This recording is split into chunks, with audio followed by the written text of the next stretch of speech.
First, in the United States, Donald Trump has survived a second impeachment trial. The U.S. Senate has acquitted him on the charge of incitement of insurrection on the 6th of January at the Capitol Hill. And this ends the efforts made by the Democrats to hold the former president accountable over the deadly riot. The Senate convened for a rare weekend session to deliver its verdict. The trial concluded with an insufficient 57-43 majority of senators voting to convict Trump. Two-thirds of the chamber, or 67 senators, were necessary to convict him. That was the majority mark. It was most bipartisan impeachment trial vote ever. 7 Republicans broke ranks to join all the 50 Democrats in seeking Trump's conviction. In the 5-day trial, Democratic impeachment managers argued that Trump betrayed his oath of office by urging his supporters to storm the Congress. The trial was bolstered by a dramatic video of the January 6th riot. Final terrible legacy of the 45th president of the United States. Are extraordinarily gratified that the United States Senate decided, as they did, to protect our constitutional way of life and not go down the road of endless impeachments.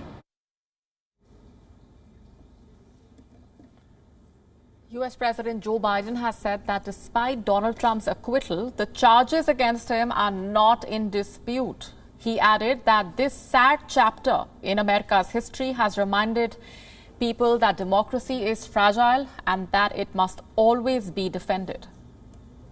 Donald Trump, who is secluded in his Florida club since leaving office on the 20th of January, issued a statement expressing his gratitude for the verdict. Trump called the proceedings yet another phase of the greatest witch hunt in the history of the U.S. And despite the stain of a second impeachment, the 74-year-old Republican also hinted at a possible political future.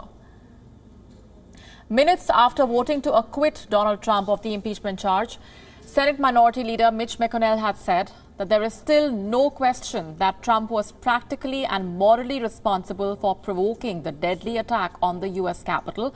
White House Speaker Nancy Pelosi scoffed at the Senate Republicans who voted to acquit Donald Trump of inciting the Capitol siege.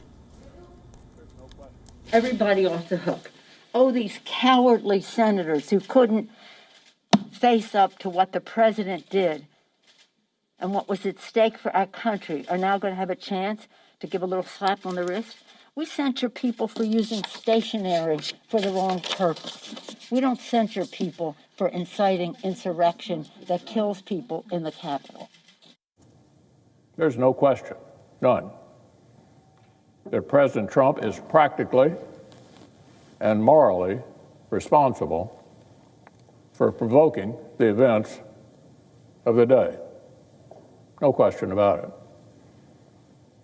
The people who stormed this building believed they were acting on the wishes and instructions of their president. Meanwhile, our correspondent Simon Marks has been tracking all those developments very closely. He sent us this report from Washington. Take a look.